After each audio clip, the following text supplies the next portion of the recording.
I'd take more down there to fish, but now the water is so low. A fisher I'd have to razor up above it. So there's part of it. Well, yeah, it looks like it's a pretty good turnout so far. What is the animal?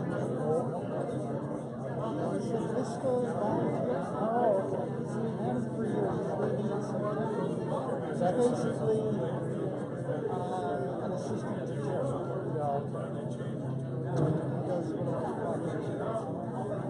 It's good to have. Yeah, this was usually on there about a year.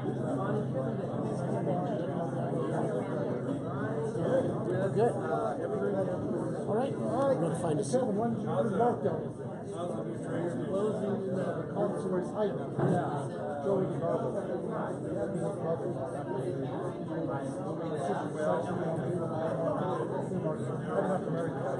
I started with Joey. I started with I spent the night here with your mother. We'll go to the bar. Yeah.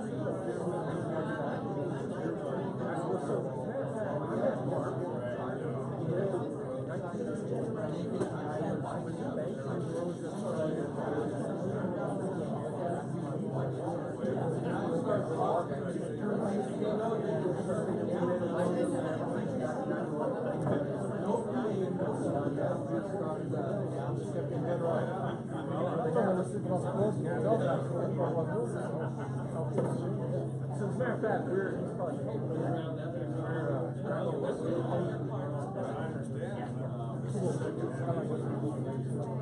you know what? It's just making sure all the wires are up.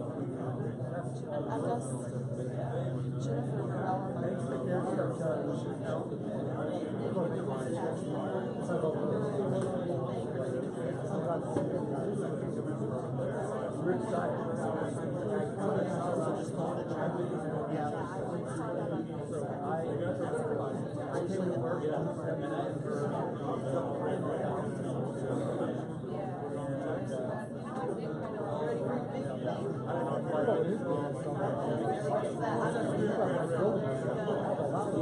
it's like a Walmart.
Well, you know, we started with our plan here is to grow that over time, that will probably be more people than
Okay, if everybody would find a seat to sit in, and we'll get going.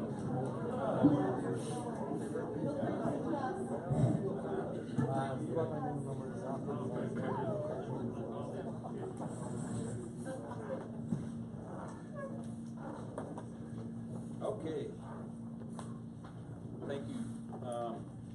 On behalf of the Los Animas County Board of County Commissioners, our Chairman, Commissioner Mac Loudon, Chairman Pro Tem Commissioner Luis Lopez, and myself, Commissioner Dean Walter. Thank you, everyone, for coming to the second Legislative Roundtable of 2018. Can everybody hear me? Okay. I would like to recognize our legislators who have taken time to participate. Senator Larry Crowder,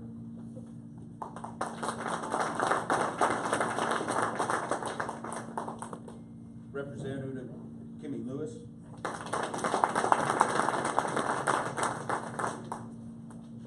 Kathy Garcia from Senator Cory Gardner's office,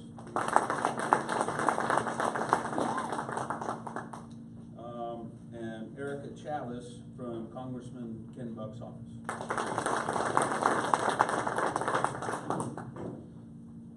Let's see. Okay.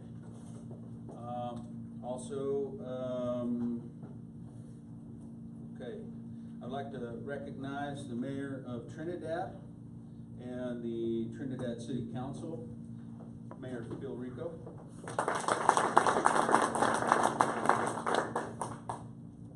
Mayor Pro Tem Michelle Miles.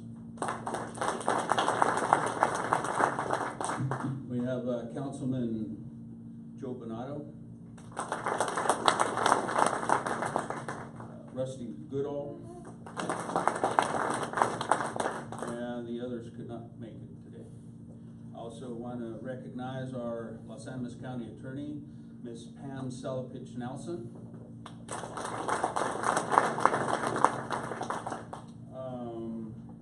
Los Animas County and the City of Trinidad began holding legislative roundtables this year for the purpose of bringing people from our community together to discuss issues of concerns or interest within the community.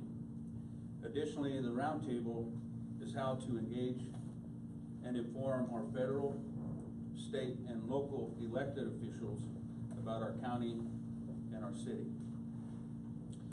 For today's roundtable, we will be introducing 10 individuals to come forward and speak about specific topics of interest within our community.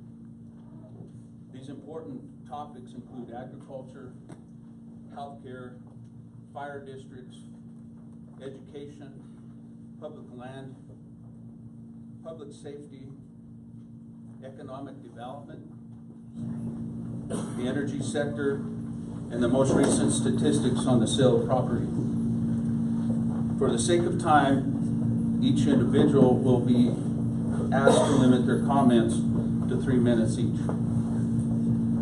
Once each of the 10 sectors has had an opportunity to come forward and make their presentation, we will invite the city, the county, and each state and federal official to speak about any specific issues or concerns from their perspectives. Finally, if time provides, we will take a few questions at the end of the roundtable. We invite anyone in the audience to submit a question for our panel. The questions must be submitted in written form. You will see the submittal form on your table. Please fill it out and pass it to staff at the back of the room. Thank you once again for attending and joining us in the Legislative Roundtable. With that being said, we would like to remind our sector participants that you will be given 3 minutes to make your presentation. Victor Gutierrez, right here, will hold up a red card for you to indicate you have 1 minute remaining.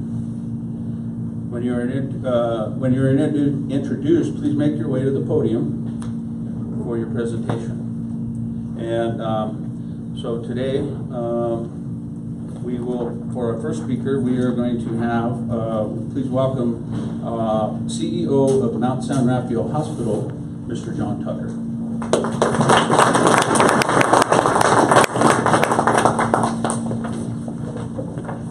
Hey, good afternoon. Appreciate the opportunity to share with kind of some of the healthcare community's concerns are, and they're actually not different than they were the last time we had this.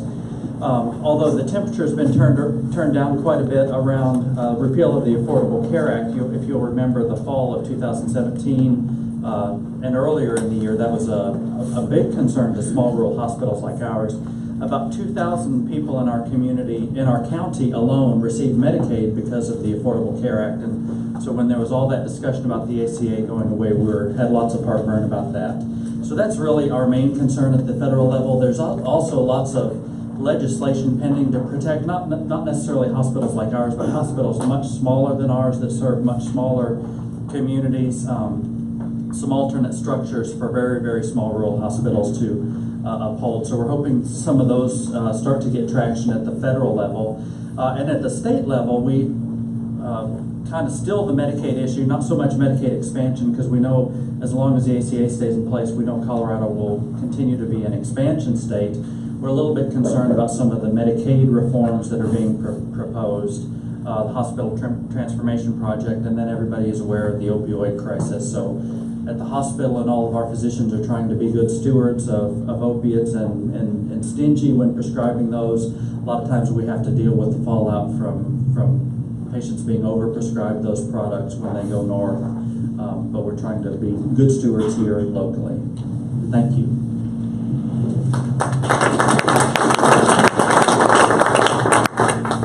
Thank you, Mr. Tucker.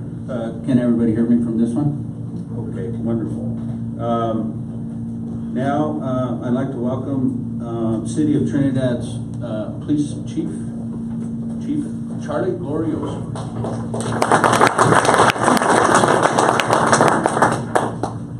So last time community safety was the concern here at the forum. So I think Monica actually should be up here with me because I'm going to talk about the technology that we implemented here to try to make this better. The camera system throughout Trinidad was paid for by the marijuana tax. Monica, you want to come on up too?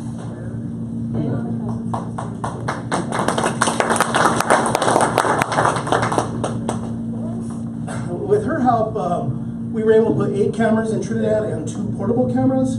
So it's a very good system that we got. Okay. We have a very good system. The biggest other one we did, also through a grant, was computers in the cars, which allows the officers to patrol a lot more frequently and stay out on the streets. So they also have access to NCIC, CCIC. So when they stop a car and they have to run the individual, they can see a picture of the individual to match it with a possible warrant. So that helps a lot as well. Plus, the whole reason we got it was accident reporting. They're actually able to report from the scene of where the accident is. So it's more timely. The reports get in quickly to the state. We also, through a grant, and we'll be sharing this with the other disciplines in the room, we got a drone. And the mayor had gone to a conference, I believe, Mayor, where he had seen one in action and came home and says, hey, can we make that happen? I said, hey, Monica, can we make that happen? So we actually got that done as well. We'll be receiving that here shortly. That's going to be a tremendous asset to our community because it's going to help with any search and rescue we may have. We'll be able to do crime scene reconstruction.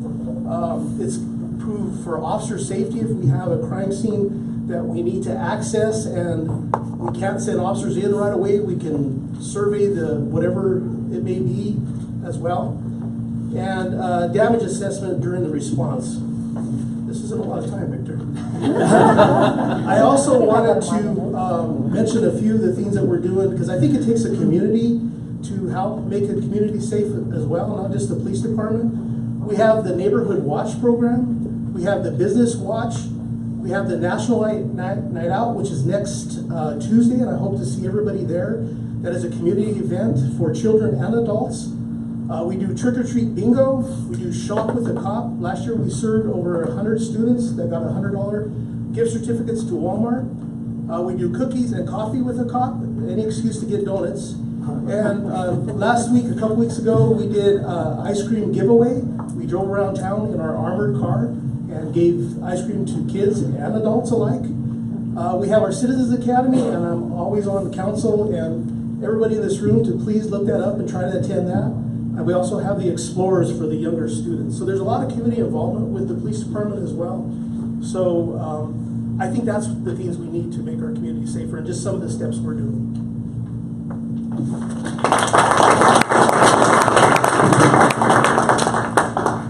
Thanks, Chief. Now please welcome Colorado State Parks and Wildlife Commissioner, Mr. Jim Beagle.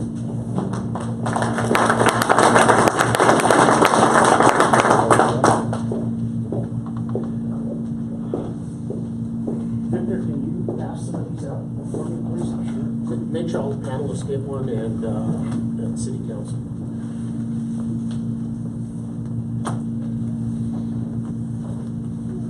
Well, I'm Jim Behill, and I'm sorry I didn't have a PowerPoint presentation or something, because a lot of my information is gonna be numbers, because I'm a numbers guy. I am on the Colorado Parks and Wildlife Commission, and I'm the chair of the Finance Committee, and also the secretary of the commission. And one of the things that I was told that would be of interest is the economic contribution that hunting makes in Los Angeles County. I don't have it by public lands versus private lands, but the total economic contribution of just hunting alone is $5.3 million. And that includes hunting big game, small game, and waterfowl. It doesn't include trapping or some of the other things. And that's based on a study that was done in 2014 that we do every year, but we don't break it down public versus private. And also, the visitors to Trinidad Lake State Park, they contribute $6.6 million annually to Los Animas County. And that was based on a 2008-2009 study.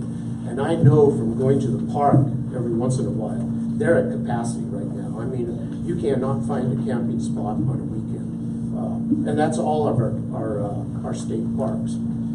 State wildlife areas. We have 6 state wildlife areas in Los Angeles County alone. And state wildlife areas are purchased only with sportsman's funds. So it's hunting and fishing licenses that go to state wildlife area. We have the Spanish Peaks State Wildlife Area, which is right up next to the Spanish Peaks. North Lake, which we don't own, but we have a public access agreement with the city of Trinidad to provide hunting and fishing up there. We also have 8,000 acres on the Piscataway State Wildlife Area. And we are fortunate to have the biggest state wildlife area in Colorado, and that's the Bosque de Oso. It's 30,500 acres, and Parks and Wildlife owns that outright. That's a fee project. We have the James John State Wildlife Area, which is 8,400 acres, and that's on the mesa above Fisher's Peak, or behind Fisher's Peak. And Lake Dorothy State Wildlife Area is 5,100 acres, which is up there also. That one we don't own because it's a public access agreement from the city of Raton.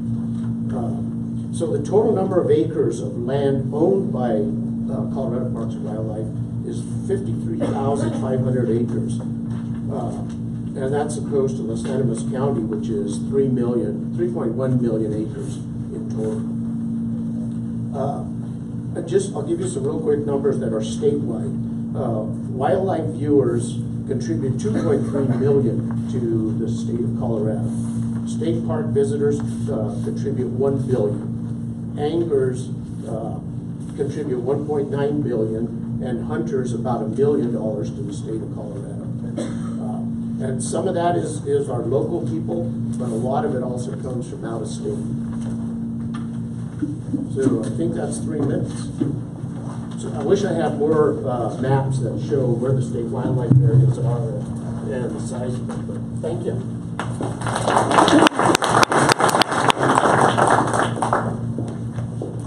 All right, thank you, Mr. Rehill.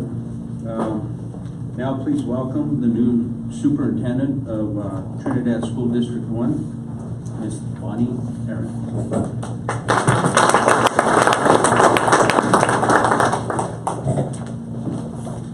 Thank you very much, and thank you for the opportunity to be able to present before you today some of the concerns that we have in Trinidad with the school district and the small rural school funding. First of all, thank you for improving the negative factor, that we'll see some of that this coming school year. We are still down $11.2 million for the last decade of the negative factor. The money is taken back after it's given to us. And so we're still short $11.2 million, which places the burden of filling that void or that gap of funding with our local patrons. Our assessed valuation in Trinidad cannot compete with the wealthy districts. For example, 1 mil in Trinidad equals about $115,000. 1 mil in Adams County 12 generates $2.5 million. So expenditures for services in the district are also inflated because of the lack of local qualified vendors. So we have to go to Pueblo, Colorado Springs, and anything that we bid on comes out higher because of that location. Also, the inability to raise funds to replace to make up for the negative factor is our inability to attract and retain highly qualified teachers. We don't have the funding to compete on our salary schedules to bring people in or to keep people, because they're all going to districts that pay more. We're working on that. Especially the rural part of Colorado, the southeast part, especially Trinidad, has had in the last probably decade economic declines by the loss of coal mining and the decrease in the gas industry. So that when the people go, when the executives go and the workers go, they take their kids with them. So we have a tremendous decline in the population, which affects our per pupil funding or revenue from the state. So these executives also take their wages with them, and it's not being put back into the community. So the impact of the pressure on the citizens to fund institutions such as the school district, city, county, are exacerbated when the young professionals leave to go for better opportunities in the bigger cities. We have an election coming up. We're going to put a question on the ballot for 3 purposes. One is the BEST grant, local match, to renovate the middle school at $13 million. Our local match is $4 million, approximately. So we'll go to the voters for that. We also have the last bond issue that we passed was in 2020, so it's been almost 20 years since we've had the funding to conduct capital improvement projects. So we'll be putting that out there. And also we want to be able to be more competitive with our salary schedule and attract and retain qualified employees. So that'll be the 3rd ballot issue. So we appreciate your support. Thank you.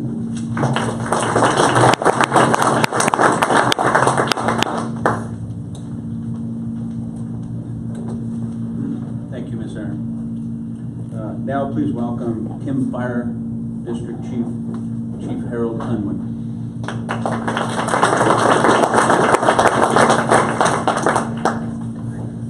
Good afternoon. Thank you for this opportunity. Yes, I'm the Kim Volunteer Fire Chief out of Kim, Colorado. I don't know very many of you know where Kim is. I do. We're on the eastern side of Los Animas County. Our fire district consists of 2,225 acres, square miles. So can you picture that? 45 by 45 is our fire district. It's basically mesas, canyons, flat to rolling, and then inside our district we have 68,000 acres of Comanche National Grassland and the Nature Conservancy land, which takes up. Our department, we have one Type 6 engine, one 6x6 1955 Deuce engine, some of you the old state Forester truck, and then we have a 3,800 gallon water tank tender. We also own our own ambulance. So far this year, we've been on 21 fire calls just in our area and 7 ambulance calls. And you have to understand our biggest concern, when we leave our station, sometimes it takes us 2 to almost 2.5 hours to get to a fire. Like this year, our big fire down there, the state land fire on New Mexico. By the time we left, it took us 2.5 hours to get there. So it's rough country, and so our biggest concerns that we have, being such a large area, is being able to cover everything with 2 engines. We do have a lot of landowners that provide slide-in units. Our conservation district has built 4 slide-in units that fits in the back of a pickup, 300-gallon tanks. That really helps. As we all know, if you can get to a fire in the first 30 minutes, you get a pretty good handle on it. When you start getting a fire after 2 hours, it's tough to handle. You can see across the state. Other concern is communication. We use 800 radios down there through our fire departments, but we got some areas that you don't have communication. Don't have cell phone communication. So it's tough to communicate. When we go on scene, we switch our radios to a channel called simplex. We can talk radio to radio while we're on scene. Then when we get back out to radio contact to the dispatch, then I call dispatch and say, we're back in radio contact with you. Other concern we really have is funding. This year, the Los Animas County Road and Bridge has really been great. We've been able to use some of their heavy equipment, road graders, dozers, payloaders from local landowners, because we have to fight, in some of them areas, we have to fight fire with heavy equipment. I know a big concern is, I don't know if you're familiar with Comanche National Grassland, they do not allow any heavy fire equipment, heavy equipment. So that makes a big issue. We do have 8 hours to fight a fire, but they require us to be red carded. And I can tell you, we're not going to be red carded. You're looking at one of my youngest is John Shannon Fire Department, and our average age is 55 to 60 years old. So one thing they want me to hurry up.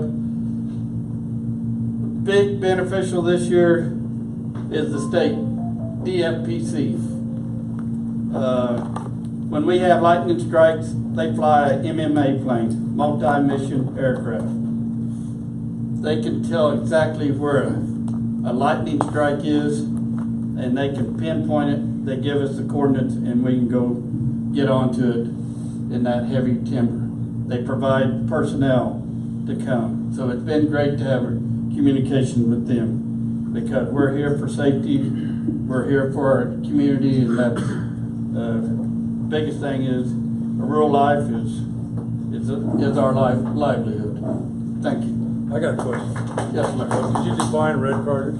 Red card means you have to be able to take the schooling, the class, the 1030, 1090 class, and then you have to pass a pack test. You have to carry 55 pounds on 3-mile hike in, I believe, 45 minutes, isn't it, Chief? Yeah. Is that 45. That's what I was thinking, 45 minutes. Thank you. Thank you.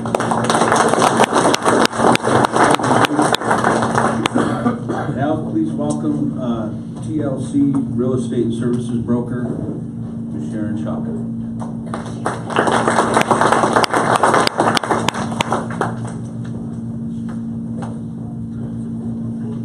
Hi everyone, thanks for having me here today. I'm Sharon Shaka, Broker Associate for TLC Real Estate. I've been there for the past 10 years. I began in real estate in 2008 when the market was declining steadily. Families were leaving Trinidad, leaving their homes because methane gas took them to Texas. Many foreclosures were beginning to hit the market. Real estate was plentiful and it was a great time to purchase at a great price. The marijuana industry has affected the real estate market indirectly, causing investors to buy properties and utilize as rental properties. As you can see, most of the commercial buildings have been purchased and renovated, which is great to see. Long time in coming. Main Street has a breath of fresh air to it now when walking down the street. Don't you agree? Thanks to the many dedicated folks in the Main Street group. Jay Chimino has also been doing good things for Trinidad with the attitude of build it and they will come. To give you an idea of some statistics, according to the Spanish Peaks MLS for Los Animas County, in 2017, approximately 407 sales occurred. Average price approximately $160,000. 2018, approximate average price is $195,000. 252 sales thus far through the end of June. So you can see we're climbing. Actual sale price being about 10.3% higher in 2018 than 2017. Days on the market have decreased if properties are priced correctly. Average sale price is about $91 a square foot. Building a new home is quoted to be about $125, and that's pretty simple ranch style home. So it's still cheaper to purchase than to purchase an existing home than to build. There's a shortage of irrigated farms and ranches. Some small farms which have sold recently were between $1,500 and $2,000 per acre. The recreational hunting land sales have slowed as most are overpriced. The agricultural properties for ranching in Kim average about $400 to $500 an acre. In Honey and Model, about $250 to $300 per acre. Many rental properties are being sold since the real estate market is improving, therefore depleting the inventory for rentals. Those rentals now are gone, so the renters are scrambling to find a new place to rent. It also making younger families consider, hey, we're gonna stay in Trinidad, let's look at purchasing a home. And interest rates are still at an all-time low. Rental properties have increased in price over the past 6 months as well. A 2-bedroom in 2017 was about $600. 2018, that same house is probably between $675 and $700. A 3-bedroom in 2017 was about $700 a month, and in 2018 now about $750 to $900. Trinidad has several apartment complexes with vacancies. Not many, but single-family rental properties are very hard to find. Each day at TLC Real Estate, we usually get at least 3 to 4 walk-in clients and phone calls. We keep a running list of available rentals, and it is pretty scarce.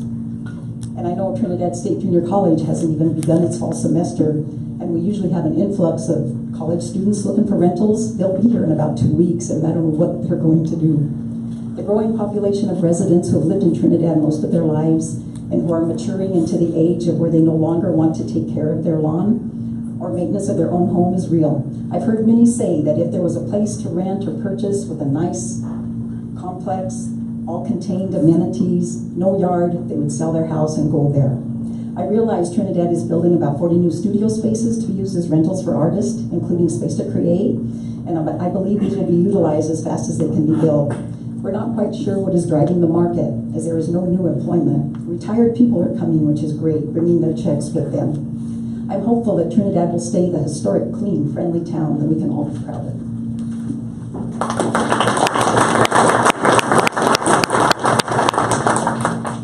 Thank you, Sharon. Now we'd like to welcome Los Animas County's Sheriff's Department Lieutenant Mark Wheeler.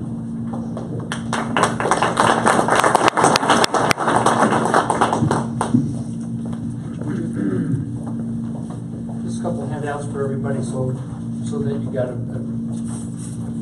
something to kind of follow along with me. Thanks for letting me speak to you today. I'm here on behalf of Acting Sheriff Derek Navarrete, who's on a well-deserved break with his family today, so he asked me to be here. So I had a very short amount of time to put some numbers together. Hopefully they're not skewed too bad, but I'll try and get these out to you. I broke these down into kind of 4 areas real quick. First one being wages. Certainly more funding is essential. I'm going to read this because it's easier because I speak in circles, so I'm going to just read this. More funding is essential for competitive wages, enabling us to hire and retain quality staff. And deputies leave to go to different departments that provide higher wages. Low wages for detentions officers do not allow us to hire qualified civilian personnel. Just as early as this morning, the turnover rate for detentions officers is about 50%. We cannot keep these people. They come, they stay maybe 2 months, and then they're gone. It's that fast. Civilian detentions officers make about $13.48 an hour. Commissioned deputies are making about $15 an hour, and in comparison, the Colorado minimum wage is about $10.20 an hour. Under training, due to being understaffed and underfunded, we are unable to provide essential training that our staff requires. We have underqualified and undertrained civilian detentions officers dealing with mentally ill and dangerous inmates. These people do not come prepared, nor are they qualified, nor are they trained to deal with these individuals who are incarcerated. Therefore, they are in no way wanting to deal with these people, understandably. So they leave. They don't know what they're getting into, and they leave very quickly. We have, at this time, really no proactive programs. Virtually any response is all reactive. There's no proactive programs to speak of. The opiate addictions are, in my opinion, are in epidemic levels right now. And we need more, and staffing, we need more funding for additional positions, certainly. At this time, we have nine commissioned deputies, including sergeants. And that's soon to be 8. We're losing another one, going to another department where there's more pay, certainly. The county population is at or around 15,500 people, which equates to 1 deputy for every 1,722 people. We are unable to be proactive and implement any sort of community policing strategies due to these low levels. We're running about 2 deputies. Occasionally we have 3 for approximately 5,000 square miles of county. The average inmate population at the jail, it was at 48, but I learned later on this morning that it's at 58. We have 2 detentions officers who are underqualified and undertrained. 2 of them at one time, and sometimes through the day we may have 3. This equates to 1 detention officer for every 16 to 24 inmates. This is extremely unsafe, and particularly with undertrained staff. And so far since about January, we have lost 11 staff just from January to now. With our equipment needs and shortages, the deputies have to use their own personal cell phones for business while on duty. Current radios that we have are hand-me-downs from Pueblo County Sheriff's Office. We lack basic crime scene processing equipment. One of the biggest complaints by the citizens of the county, and this probably may be heard by several people, is the illegal marijuana grows. They're called in constantly. Whether they're illegal or not, it's hard for a lot of people who are calling this in to know if they're legal or not, or if they're following the strategic, or the outlines that govern these grows. But they call in, they don't know. They call in, they say there's an illegal grow here, and they basically, and frankly, they tell us to get off our asses and do something about it. I mean, they call us and they are at their wits' end about this. I've had people tell me personally that they have decided to just quit calling the sheriff's office. It's pointless. They say, we'll just take care of it ourselves. They won't call him. That's where we're at on that, because we do not have the staff to go to these calls and go to these people and help these people. So they said, we're not going to bother calling. And I told them, please don't not call. Let us know what's going on. It's not worth it. So that's where we're at on that. That's a concern, very grave concern of mine. Our tactical vests and helmets that we have are expired. There's expiration dates on these things, they're all expired. Vehicles, we have 4 2013 vehicles with 100,000 miles plus. We have 5 2016 with 60,000 miles plus. I have a transport van that I move prisoners back and forth around the state that has 190,000 miles on it. That's where I transport prisoners with. I myself do the job of probably 4 people, and I do it just enough to get by and not that well. The things that I need to do, and I need 4 people to do what I'm doing myself, so we're in a bind. We lack the fleet budget to properly maintain these vehicles, to keep them really safe for the deputies, for them to drive certainly to emergency situations. I spent one day going east towards Kim. I was going probably anywhere from 85 to 95 miles an hour for 45 minutes without slowing down, except for the curves. That's how long it takes to get from the middle of the county out to one end of it, as opposed to going from county to county. I mean, it takes a long time on response times to get to everybody to help them out, so I'm very concerned. That's what I'm trying to say. Thank you very much. Thank you, Ms. Shannon. Now please welcome the owner of the Shannon Ranch, Mr. John Shannon.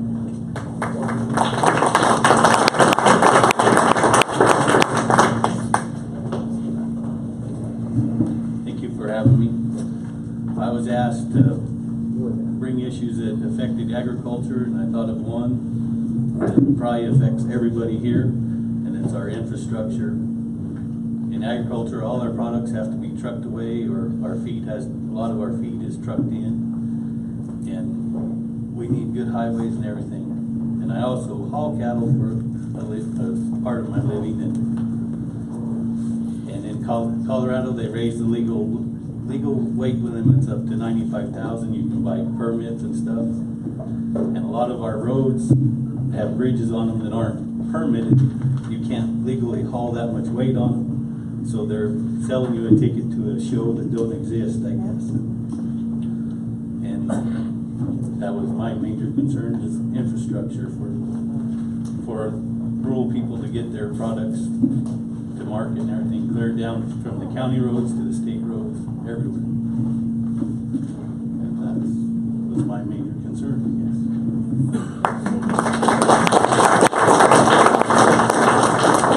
Thank you, Mr. Shannon.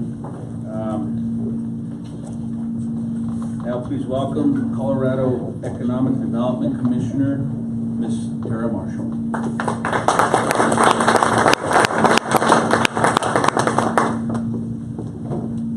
Good afternoon, thank you. My name is Tara Marshall and I work for the City of Trinidad. I was appointed last year to sit on the Colorado Economic Development Commission by the Senator Kevin Grantham.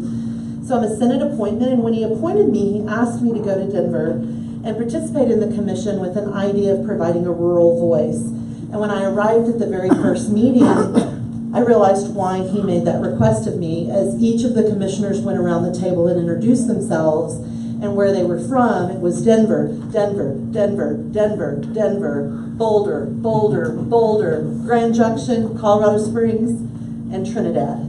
So I've taken my appointment very seriously, and I'm looking at the programs that come across the EDC with a mind toward rural Colorado. So I have a specific request today.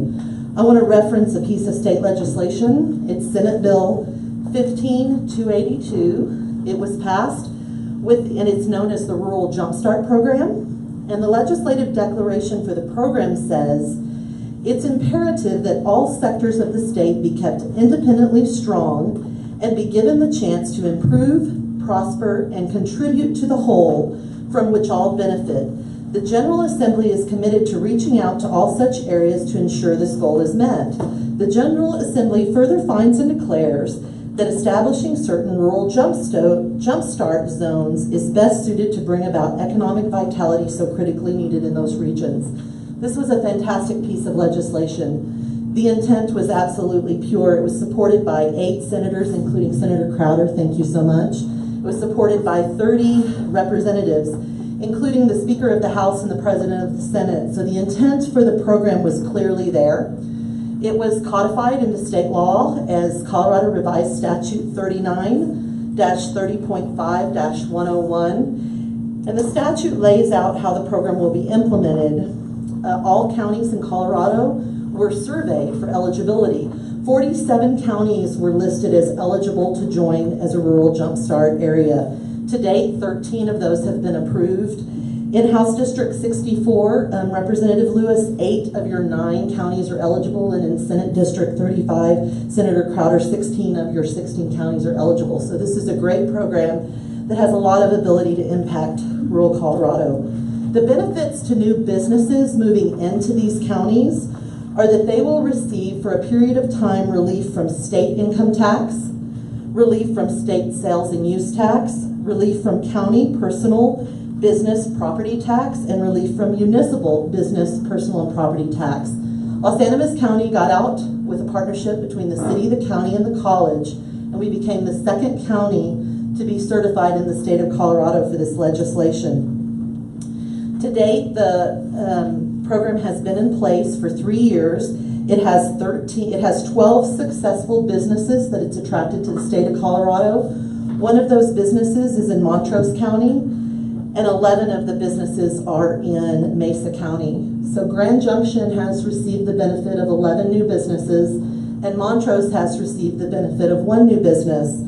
Archuleta, Delta, Dolores, Los Animas, Logan, Moffett, Montezuma, Rio Blanco, Routt, and San Juan County have not yet been able to put forward a program to join this legislation. Recently, just a few weeks ago, Prowers County was brought into the program. So in both Senate District 35 and House District 64, Los Animas and Prowers are the 2 counties that are in the program.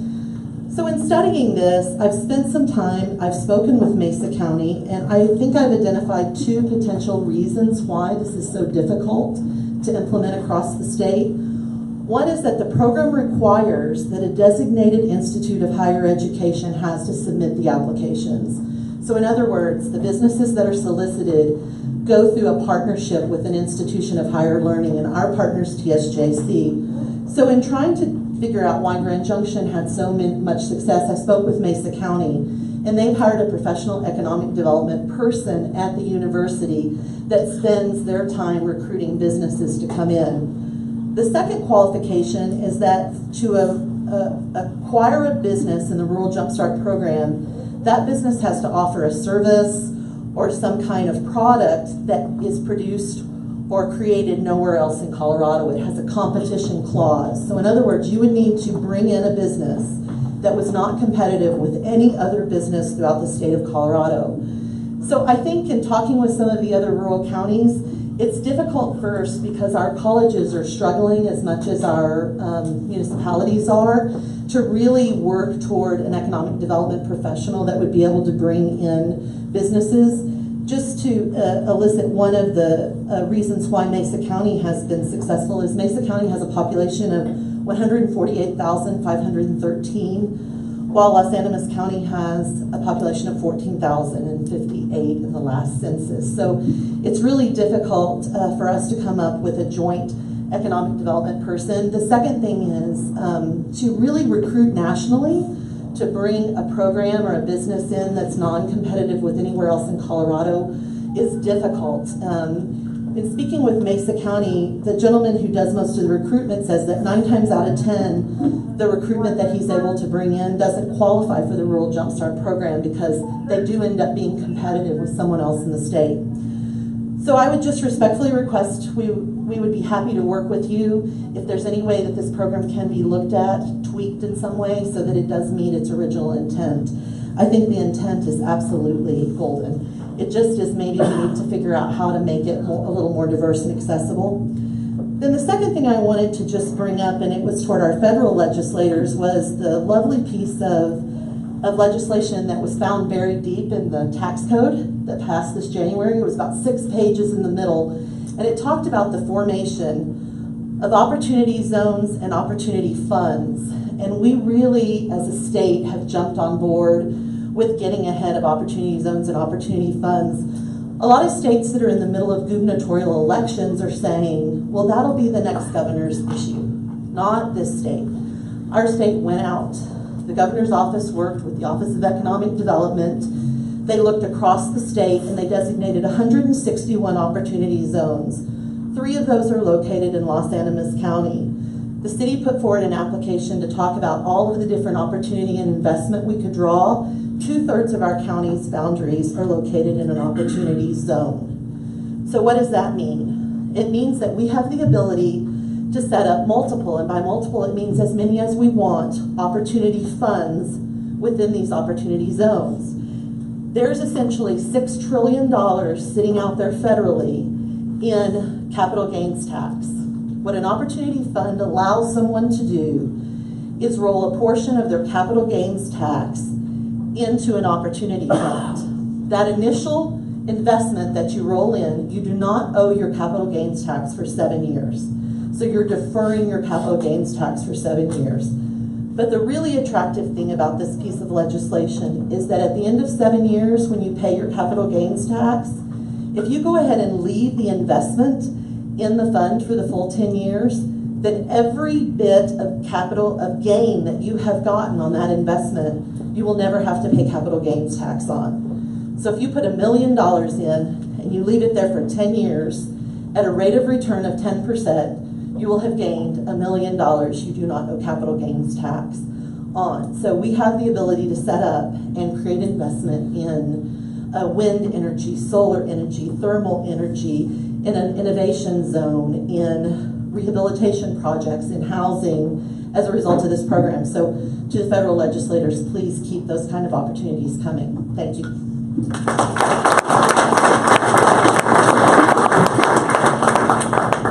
Thank you, Ms. Marshall. Now we will welcome the representative of Evergreen Natural Resources, Kevin Davis.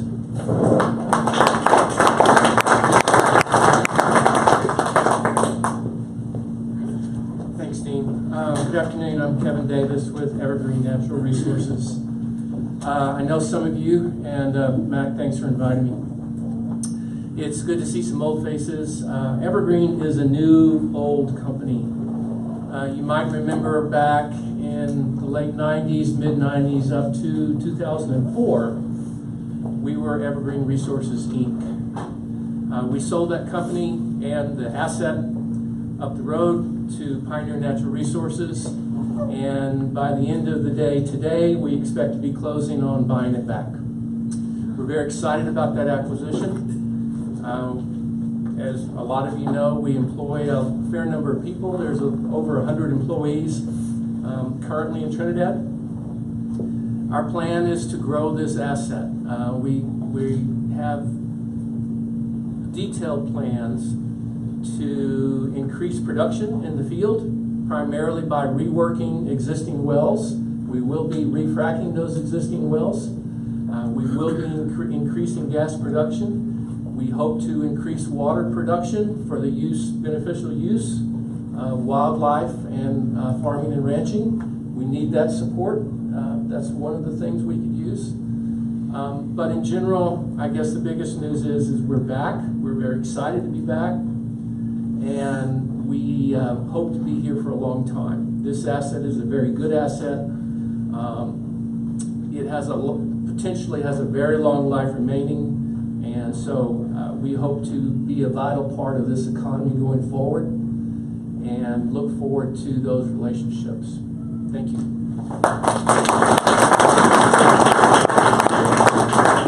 Thank you, Mr. Davis. I want to thank each of our sector presenters, and we appreciate your time and willingness to prepare and participate in our legislative roundtable. Now, I'd like to welcome to speak the Mayor of Trinidad, Mr. Phil Reno.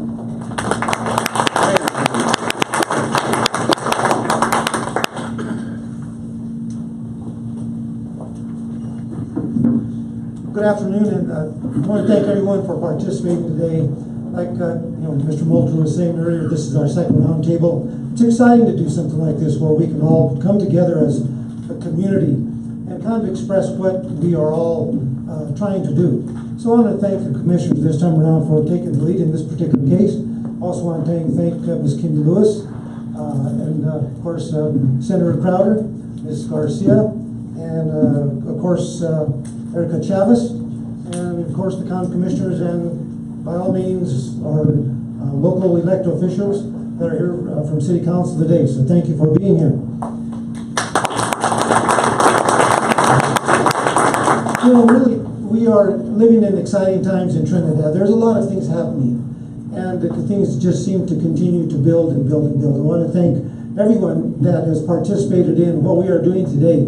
Especially, I want to thank Tara Marshall, who has been really integral in some of this, most of this stuff that's going on in Trinidad.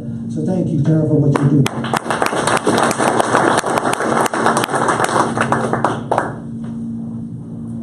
Today, like I said, I want to inform you on the progress that we are making, and some issues that we are working on. The space to create building plans were submitted yesterday, and mobilization will begin on September the 1st. Everybody's been kind of wondering, well, you know, when is the dirt going to start moving? When are things going to start happening? So, according to Ms. Marshall, September the 1st is the date.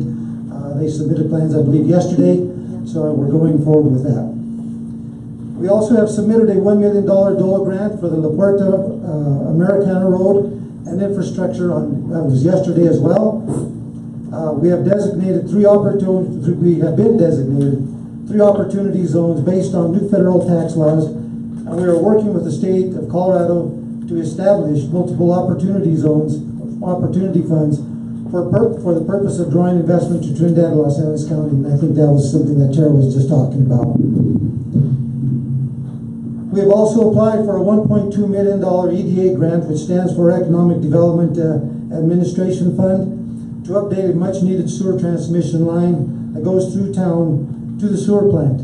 What's happening with that is that I think that carries like almost half of the sewage through Trinidad, and if we don't update this, our infrastructure is in dire shape.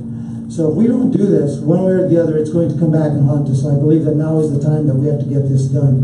So whether, you know, this will also help the La Puerta area to come online, because without the new sewer transmission line and they fully build out, it's going to create some issues for us if we don't do something with it. The La Puerta area continues to make progress. You know, the Purple Toad will soon open, from what I understand. The old buildings, some of the old buildings in the area are being leveled. As you go by the area, you can see where a lot of these buildings are being leveled for the progress that's being made in that area. Recently, we gave $10,000 to the Spring Fire Initiative, and I felt like this is something that we needed to do simply because we knew what the Spring Fire was all about, and it was only right that we do something for them. So I want to thank everyone that worked on the fire line and everyone even behind the scenes. A lot of times the people that are behind the scenes are not really thanked, but anybody that is here that worked behind the scenes, I want to say thank you for the city of Trinidad and probably even for Los Angeles County as well.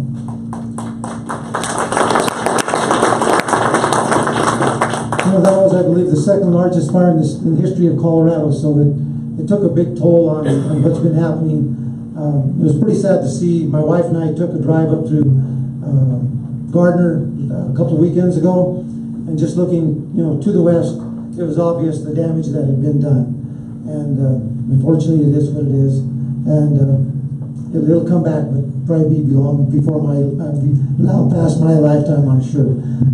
But we will see some progress and some new vegetation growing in the next few years, I'm sure. We have also applied for a $200,000 History Colorado grant for the West Theater, which is the Fox Theater.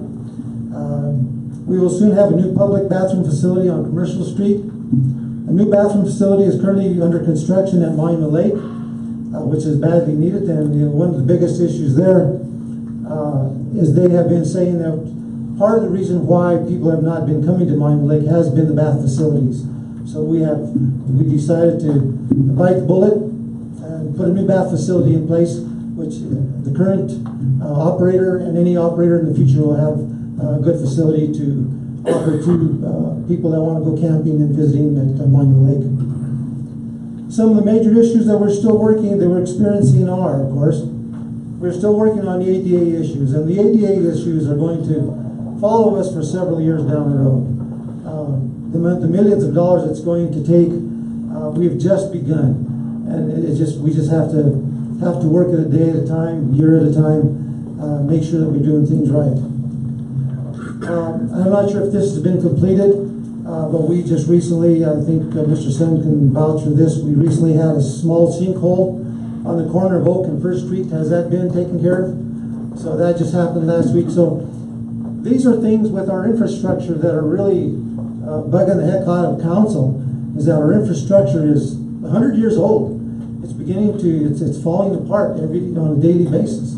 So all we can do at this point in time is work at it and see if we can make things happen over a long, what will happen is there will be several councils past my tenure there that will have to take care of this issue, because it's a huge issue. As a matter of fact, the last city manager that was in place here, when I first came on board, I asked him, what would it cost to take care of this issue if we could come up with all the money? He said approximately $100 million for the infrastructure that we would need today. So you could see where it's going to take a lot of time and a lot of money. So we will continue to work on our outdated infrastructure. We're also working on the new animal shelter that we're trying to put up has come in over and above what we anticipated, so we're working on trying to bring that cost down. So that's another issue that we are faced with right now, and I think Mr. Sund is working on trying to work on that, and probably staff as well. There's a lot of excitement going on in Trinidad, and I know that people are excited. People that I talk to, council is excited with what's going on. So we need everyone to stay excited, keep pushing, keep asking, and help in any way that you possibly can. Thank everyone for your participation, and hopefully in the near future we might have another one of these. Thank you very much.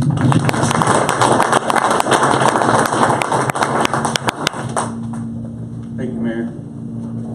Now we'd like to welcome Los Animas County Commissioner Luis Lopez.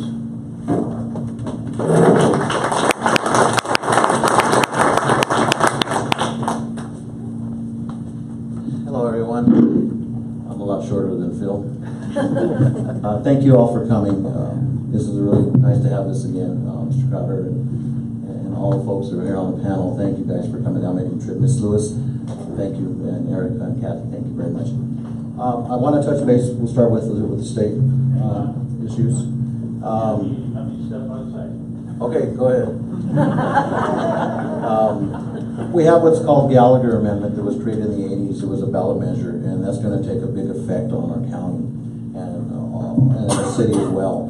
Basically, the Gallagher Amendment is going to offset the growth up north, and it's going to affect us here on our property and our mills. It's going to drop on the rate assessment, residential assessment rate right now. It's going to decline from 7.2 to 6.1, which sounds great. It's a decline, but actually it hurts us.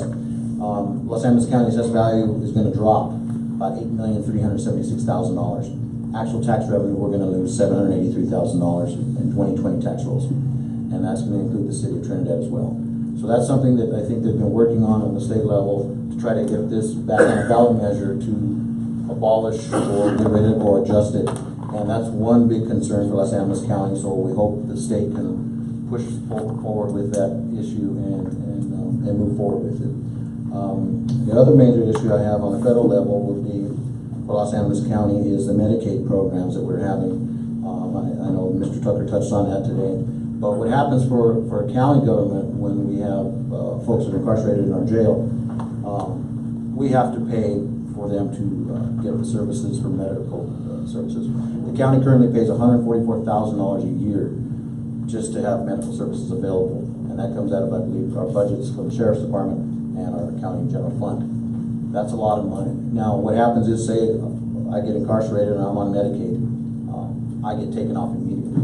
Now, the only way Medicaid, in 2014, they passed that they can come out for 24 hours. If they're held in over 24 hours in a medical facility, then they can activate the Medicaid once again. But the Department of Human Services and our Sheriff's Department, it's very difficult for that to happen. So usually it does not.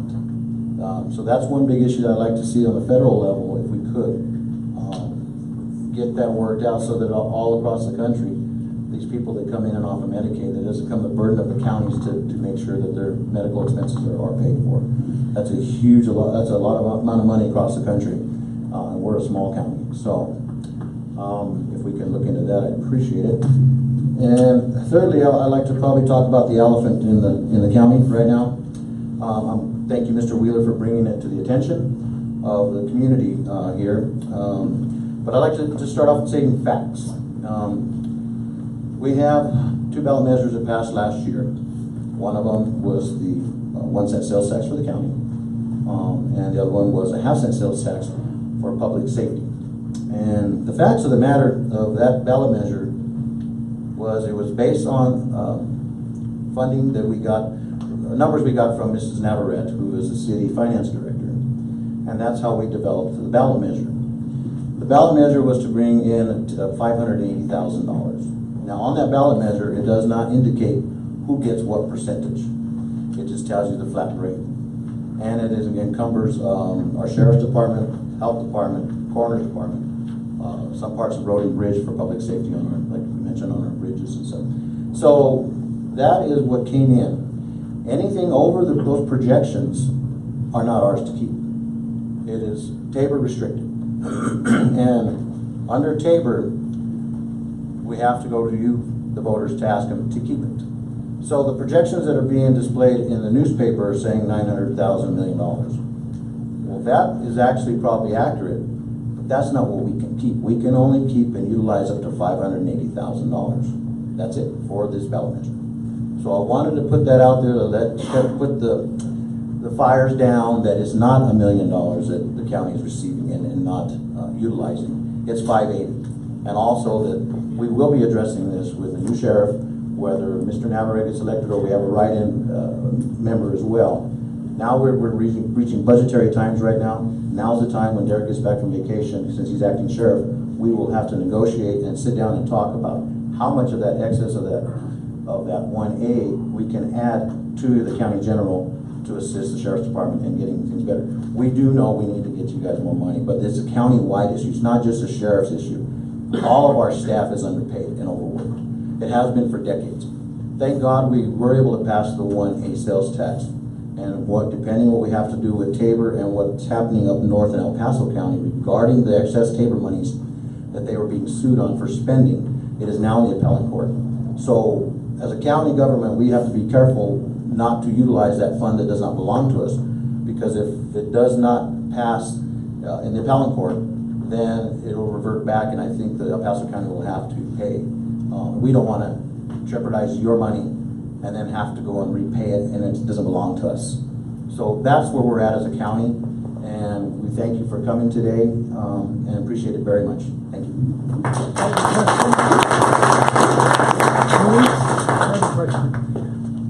What would happen theoretically with the amounts above 580,000? That's to talk about returning it. I know there are a lot of different things that can happen as far as Tabor restrictions, the court system, but what would ultimately happen? How would you return it? But basically, it's a sales tax. Yeah. So from what we're understanding through our attorney and through Jody Amato and our financial team, is it will revert back to the retailers. So Walmart, marijuana shops, my store, your store. We're a small part of that, but that's where we believe the money will go back. So if we do have to ask the voters to keep it, we're waiting for this litigation to happen. Presumably that would result in lower prices? Or well, we'd have to taper it down. So we'd have to ratchet down the sales tax. So ours would probably go down to like $0.75 of a dollar. No, I'm sorry, 0.75 instead of 1 cent. So the other one would also be ratcheted down as well. So we have to kind of wait till this this litigation continues and finalizes before we'll make a decision what we want to do or how we want to approach asking you, or maybe the courts say you guys can keep it, and that'd be the best case scenario. Okay. Thank you, Commissioner Lopez. Now we'd like to welcome our Colorado State Representative, Ms. Kenneth Lewis.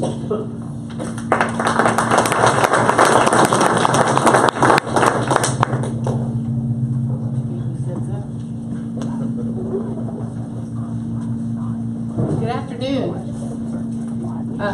Thank you for having me today, and didn't know quite the lineup here, so I just sitting over there paying attention and taking notes. And hey, there were over 700 bills in the State House this last year at the State Capitol, which is more than they had in the last 6 years. And so it was a busy session. But I especially want to mention one more thing before I get started here is thank you for all your prayers. The chemo and the radiation have been kind of tough. And so I'm thankful. I'm done, and I didn't want to go back to the hospital again. So hey, we're done. So I ran 4 bills this last year. 3 of them were the conservation easement bills, which I talked about at the last roundtable. I wanted to give you a little bit of update of what happened there. The bills were defeated, but the wording of the bills got put into 1290 and 1291, House Bill 1290 and 1291. So House Bill 1291 is actually still a live bill. It will convene. It has to be done by December 1st of this year, and we will have meetings on 1291 to see if we can come to some type of an agreement. There is a committee set forth, and so that still has to be done this year. So I know that's kind of crazy. The session's over with, but 1291 is still in play. It's great to see the rain across the region of my district, but some areas are still needing it. And when we hear from the fire chief and our ag person, Mr. Shannon, these are people I went to school with, and I want you to know at Harold Unwin that one time I was coming home from Denver and I got behind your fire truck, and at about 55, you know, I drive a little faster than that, as you know, and but I didn't pass you because one, I didn't want your state representative going around you and buzzing you, and the second thing, I wanted to know where you were headed because it was really dry, and I was very concerned about that. So let's keep praying for those people in this county that haven't had rain yet. It's so important to keep the cattle in the county because that's how a lot of us make a living. And in 2001 and 2002, in this county, in this area of Colorado, 25,000 mother cows were sold off. And we don't want to see that again, so we need the moisture to keep coming. And when we get back to the fire season, we were especially watching the spring fire, being very concerned there. Of course, there was a pretty good sized fire at Branson, right on the mesa there by Saddle Rock, and quite concerned for the little town of Branson. It did stop there at the train track. The Southern Colorado Livestock did donate. The Southern Colorado Livestock Association has donated money now to the Kim and Branson fire departments, and then they're going to have their annual charity, Stockman's Charity Ball, on November 3rd here in Trinidad, and it's going to also donate again to the rural fire departments because they're just stressed out and they need our money. So I'm not on a health committee anymore. I'm on transportation. It was good to hear what you said, Mr. Shannon, because I wanted to bring my chart, but I got home from Denver without it, and next time I come to Trinidad, I'll bring it, because you need to see where your money in Colorado's gone in the last 20 years. Transportation has flatlined. There's no increase. Everything else has increased. Education, any kind of health care, everything has increased, but not transportation. So you want to know why your roads aren't getting fixed? Why you have infrastructure problems? It's because we're not giving enough money to transportation. So doesn't matter which side of the aisle you're on, we need to think about that and we need to get that done. So I wanted you to know about that. I'm excited about the opportunity zones that we heard from Ms. Marshall. I will help out with that bill, the bill that other bill you were talking about. One thing that wasn't mentioned yet today, I don't know if you all know, on the very east side of this county, there was some property sold to a wildlife sanctuary. And some of us that raise livestock for a living were very concerned about the carnivores that they're fixing to house there. Now they say they never get out, and if they get out, they don't go eat anything.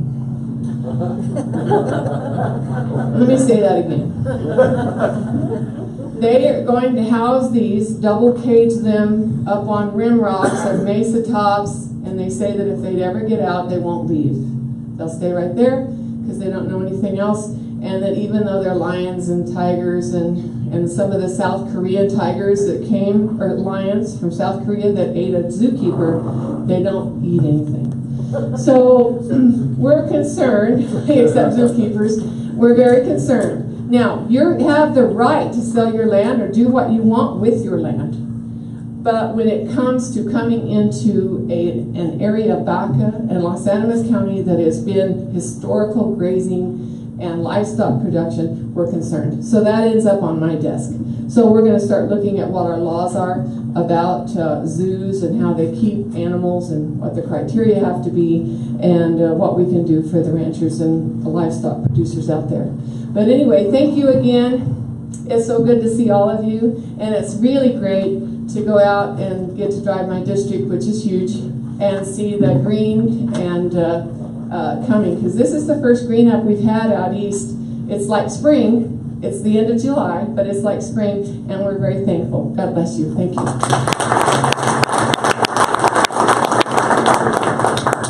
Thank you, Representative Lewis. Now please welcome our Colorado Senator, Larry Crowder.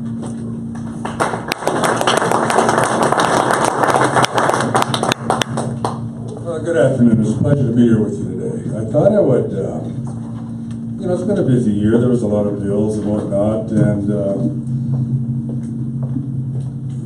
you know, I think there's always issues in the state of Colorado that we need to be concerned about, and I think some of them have been touched on here today. I think the Officer Wheeler brought up some good points on this, and I thought I'd discuss what we're up against on the Gallagher Amendment. Right now, there's roughly 1,000 different special districts in the state of Colorado that are financed on taxes, and due to Gallagher, that's what it's created a huge problem, especially for rural fire departments as well as sheriff's departments. The thing about it, what we could do legislatively possibly is get a buy on it. In other words, instead of having a redirection and lowering the taxes, we could actually stabilize it for maybe 1 year. This is a constitutional issue. This will have to go to the vote of the people to straighten this out. And if you're asking for people to not lower their taxes, it may be difficult to get passed. You know, so I just want to make sure that you're aware of the ramifications of this Gallagher bill when it was voted in. You know, it is going to be very difficult to get passed. I think what we need to look at, you know, I was curious about the you know, the amount of the Tabor issue you have on the 1.5 cent was passed. Now, I know Trinidad has not de-Bruced, and there's a lot of, what I would recommend there is there's a lot of municipalities and as well as entire counties in the state that have de-Bruced. I would urge you to kind of research the cities and towns that have, and see if there's a possibility that the people here may be interested to do just that, and that's de-Brucing. I think there's actually a movement in the state of Colorado right now that actually gets soft on crime. You see a lot of, you know, community activities where they want more parole. They want to use community, what do you call that? Community services instead of in lieu of jail. You know, there's a reality here. You know, I think really the comment that took that I was most impressed with, the Officer Wheeler indicated that people weren't calling the sheriff's department anymore. I think that people in this area, and as well as the state, need to take notice on that. You know, I think we have to, in a civilized society, we have to depend on our police force to protect us. So if we're not going to call them, and you know, people start taking the law in their own hands, it creates a huge problem. So I think if we're looking at being, you know, concerned citizens, we ought to look and make sure that these entities are financed. Now, I'm not trying to get involved in local politics because that's not what I do. But I think that if the idea that you know, the underfunding is to the point where people are not calling the sheriff's department, I think notice ought to be taken on that particular issue. And again, the Gallagher issue itself is going to be very difficult to overcome because it is constitutional. So to change the Constitution takes a vote of the people. So I guess it depends on where people want to go, what direction you want to go. You want lower taxes, or you want less police protection. And we're running into this, you know, in the Department of Corrections also. You know, people want reform. Well, you know, I'm all in favor of reform, but when you're talking about being soft on crime, that's a different story. You know, we want to be protected. We have a marijuana situation now that demands more protection. So I think what we need to do is take a look at ourselves internally and see what we can do to progress this. And believe me, I'm not trying to get involved in county politics, because normally when people want to talk politics, I leave the room. I think, we're having situations with the Amtrak that we're dealing with, or trying to deal with, to maintain this. If you recall, it's been several years ago, I actually ran legislation to promote and to push forward a commission to study railroad in the state of Colorado. And we thought we were going down a track that was pretty good for everybody involved, as far as Kansas, Colorado, and New Mexico. But what we have is a new CEO with Amtrak, and we're trying to, he's actually attempting to renege on the deals that they made, and we're trying to straighten this out. So the federal legislators in the state of Colorado have been super on this. They understand exactly what's been going on, and they're putting a lot of pressure on Amtrak nationally to straighten this out. There are a lot of issues, but I really appreciate the opportunity to try and tackle some of these. I'm from this area originally, and it's an important part of the state to me. Look forward to your questions. Thank you very much. Thank you, Senator. Now, from Congressman Ken Buck's office, Ms. Erica Chavez.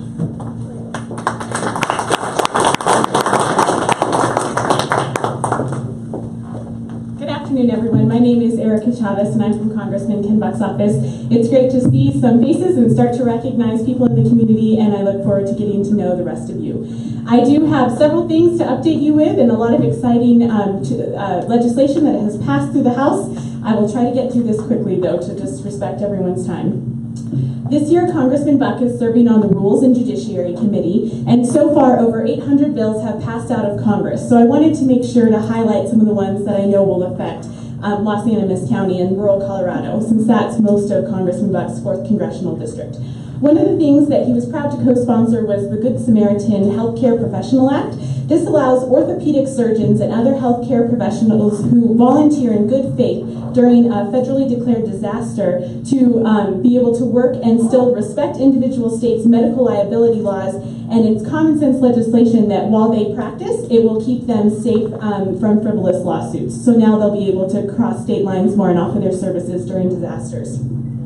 The other thing that Congressman Buck has co-sponsored is the House version of Senator Gardner's bill to move the Bureau of Land Management out to one of 8 western states.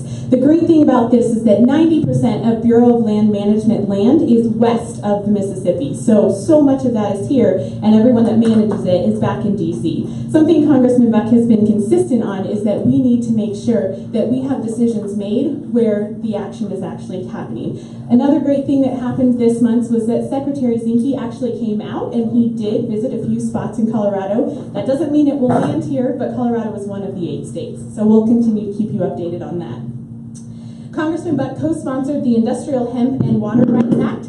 This bill clarifies that owners of water rights may use their water in cultivation of industrial hemp, if otherwise authorized by state law. This applies regardless of whether the water has passed through federal water projects, and there's a sister bill that's co-sponsored in the, sponsored in the Senate by both of our senators. Congressman Buck also voted for the Agricultural and Nutritional Act, or the Farm Bill. One thing that was really important while we protect our farmers and ranchers was reform for the food stamp program, or SNAP, which is now called. This updated the SNAP requirements for the first time since the 1990s to make sure that we have work requirements and that we have better programs to get people onto the program, help them with what they need, and then transition out of the program with more work training. This makes sure to take into special consideration if you have, if you're a single mom with young kids, if you have responsibilities for someone with disabilities, and so you need to make sure that they still have the time to fulfill those duties. But it does implement work standards for people between 18 and 59 who are able-bodied citizens and able to work. He also co-sponsored the Agricultural Business Electronic Logging Device Act. as well as the small carrier electronic logging device. Many people are aware of the ELD and this mandate to be able to, this mandate with the trucking industry, which also affected ag. So these two pieces of bipartisan legislation relieve certain sectors of the trucking industry from the federal motor carrier's ELD mandate and requires that drivers who prepare their hours, because every 10 hours they had to log and then rest, and it was an issue for some of these small trucking companies.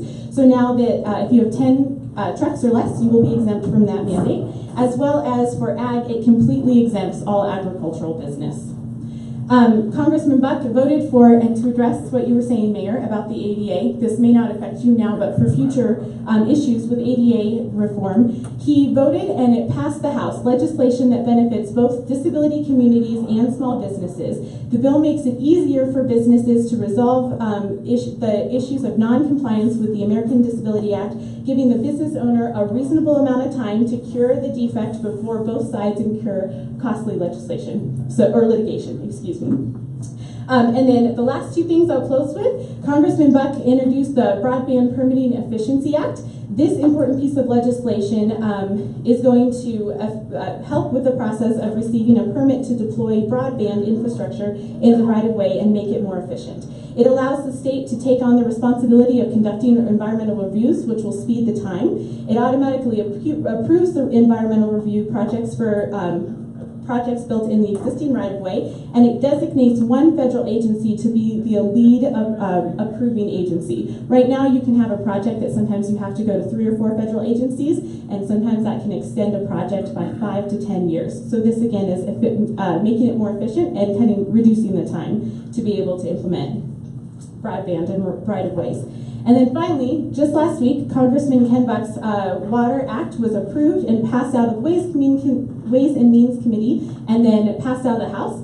This is legislation that amends the tax treatment of mutual water storage and delivery companies. It will allow them to maintain their nonprofit status if they receive more than 15% of non-member money, as long as they reinvest it to infrastructure repair. This is vital for how much water is an issue, not only in our district, but in the state of Colorado. So we were very thankful to see that pass the House. Thank you so much for the time today, and I look forward to answering further questions afterwards.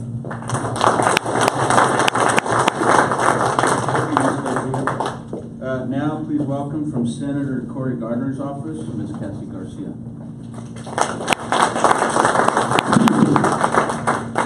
Thank you very much for having me today. I look forward to meeting all of you. I met a few of you as you came in, but hope to meet you before you all leave.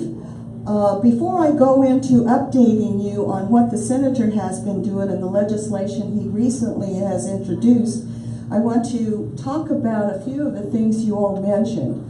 For the fire department, the sheriff department, and the police department, there are some federal grants that can cover several different things in your area. Like communication, engines, funding, training, those kinds of things. See me afterward, and I'll give you my card. You can give me yours, and I'll give you that list. I'll send you that list. Housing programs. Andrew, where's Andrew? Andrew, Erica Chavez, and I are working on a workshop for housing for developers and for families here in Trinidad. We're looking in, was it September? Yeah. And we'll have a date soon. Yes, within the next couple of days, we'll have some dates in September for this workshop, which is very important for Trinidad, because you do need affordable housing. You also are running out of space for apartments and so forth, so that will help tremendously. In regard to inmates that lose their Medicaid in jails, it is a federal issue, and that is something that our office is researching. We're researching the possibility of adding inmates that are sentenced lose their Medicaid, rather than if you're jailed, you lose your Medicaid. So there's something that we're trying to tweak and work out on that. Well, we'll keep you posted on that. In regard to opioid crisis, USDA does have several grants out now. So just look at those and apply, or just give me a call and I'll give you the links to those. The other federal programs for grants for the opioid situation are almost done, and they will be out soon on that issue. Healthcare, I know they're working on healthcare, but I'm not sure what the status is on that yet.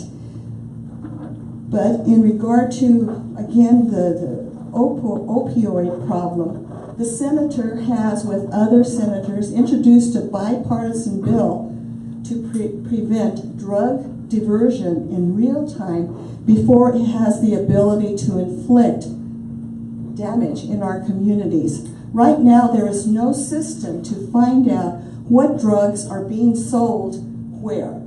If you recall, a couple of years back, the San Luis Valley bought so many drugs that each person had up to 60 opioid pills a day.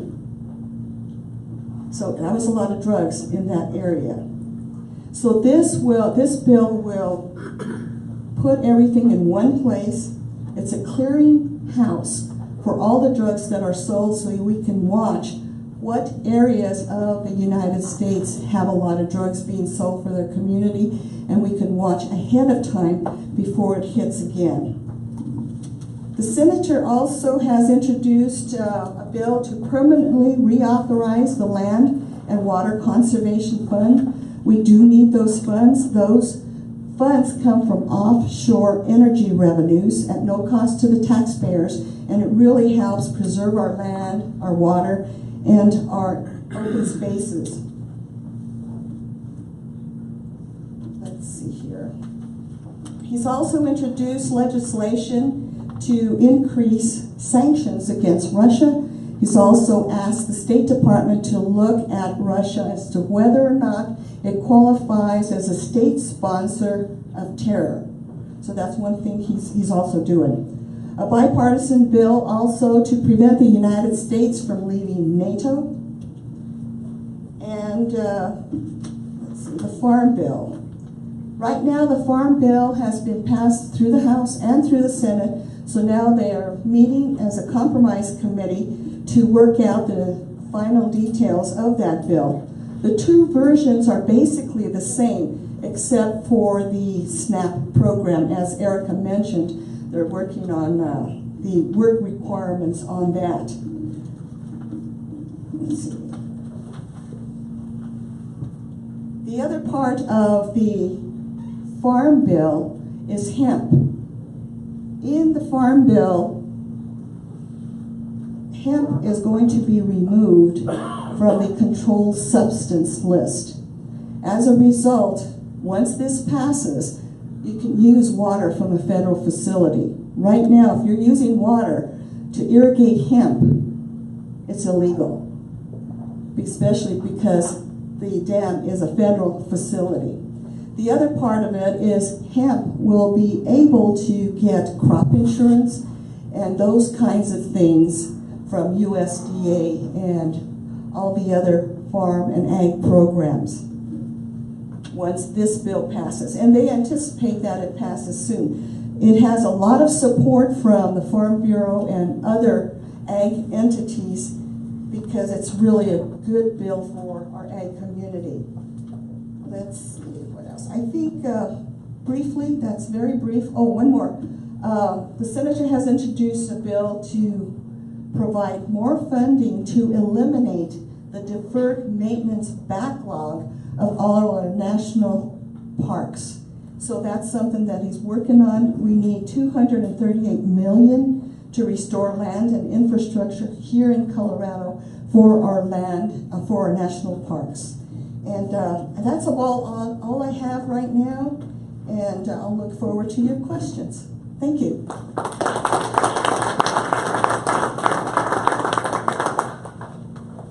Okay, so now we're now gonna we have a few questions submitted.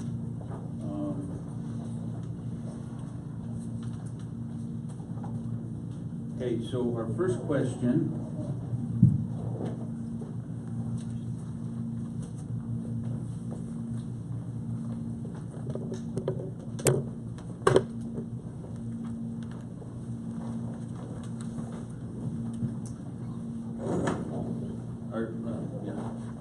So our first question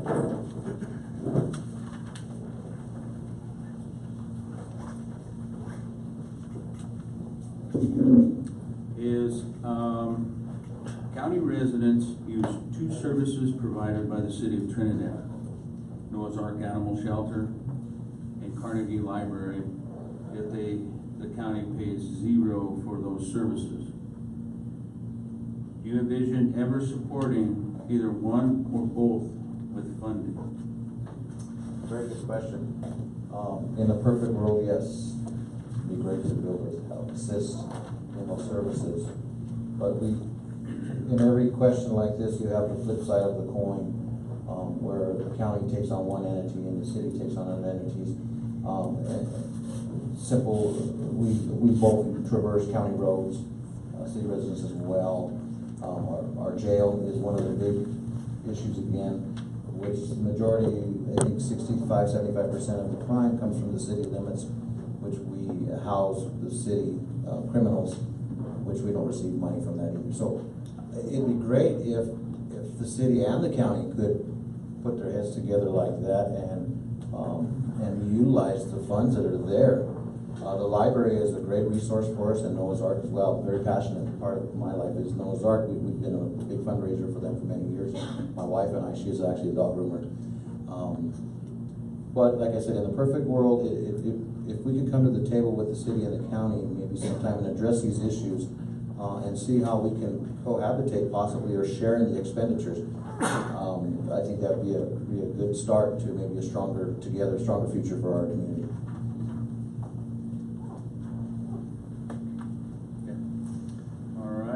Second question, this has to do with the ballot measure. Didn't the ballot measure specifically state all sales tax monies would be kept? I believe that is why it passed.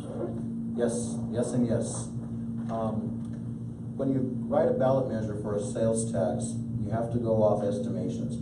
And this is why the TABOR was put into effect years ago by Douglas Bruce. And basically it was to protect the taxpayer from guys like me, politicians and folks that are up on this panel. We're trying to pass something, but we don't want to pass. This was set up so it doesn't pass over your eyes. The estimation of the tax dollars comes, like I said, we got the estimation from city finance director, and that's how we put that together. Now anything over that excess, it does have to go to TABOR. And we're, like I said, with the El Paso County lawsuit with Mr. Douglas Bruce, that has brought this issue to a head. And it's hopefully going to be settled in the courts before we have to, what we discussed earlier, that we were doing. But it is to protect the taxpayer from politicians, from conning you of what we're going to do, and then we do something different. And it's more money out of your pocket that you don't know about. So it is a piece put in place to protect the taxpayers. But if El Paso County, it goes all the way up to the Supreme Court and they rule that we can keep it, then yes. If not, we have to follow TABOR's rules. Okay. I think we'll have one more.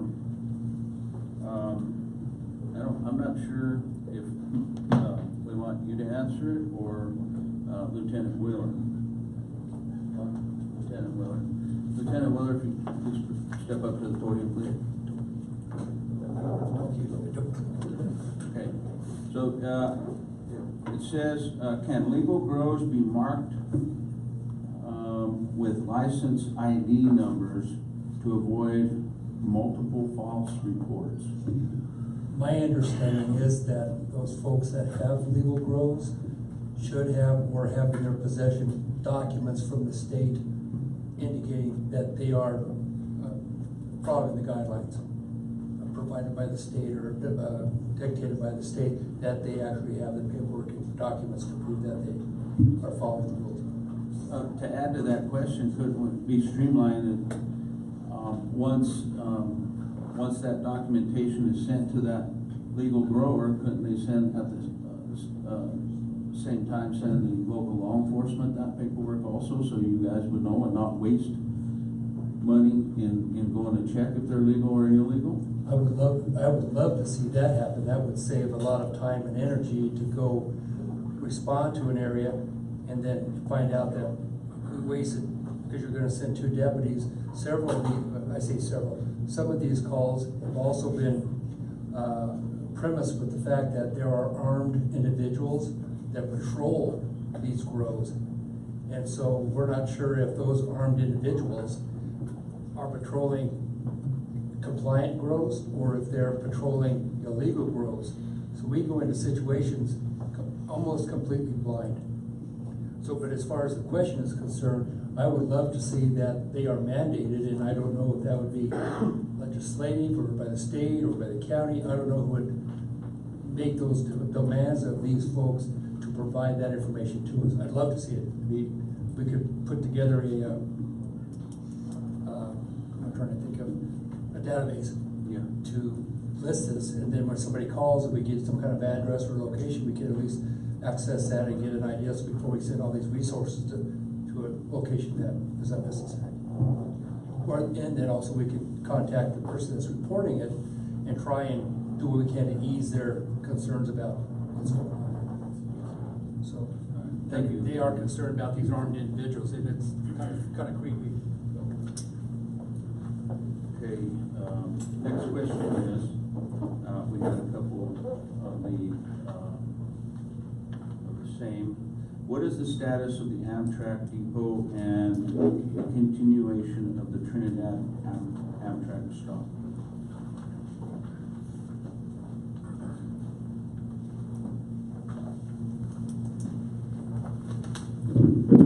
First of all, I want to thank Senator for the legislation putting forth, trying to get this continuance for the Amtrak in the Trinidad area, down in this area. And of course, Ms. Lewis, I want to thank you for being placed on the commission. I think that's something that you're going to be part of in the near future, of course.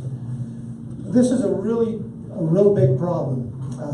The Amtrak has been, going through Trinidad for decades. Ever since I was a little kid, I can remember seeing Amtrak going through here. Now they want to discontinue this. And the thing about it is, it was going fairly well up until just recently when they got the new CEO, which is Richard Anderson. And he decided, he wanted to do away with a lot of the outlying areas and pretty much keep the Amtrak services in the east as well as in the greater west of the country and part of the Midwest. The central part of the country, which is us, they want to eliminate what we're doing for the services. The thing about it, the services, we believe Colorado is growing exponentially. We see that every day. I think the senator and the legislator, you see that going up and down. I go to Denver as often as I do. The amount of new traffic, it's crazy. So we know that the future to transportation lies a big part in rail. What is trying to happen, and what kind of began a lot of this, is that Pueblo wanted to be included in the Amtrak service. Well, they jumped on board, and just I think the last meeting was not the last meeting, but the meeting in December or January that I went to in Denver.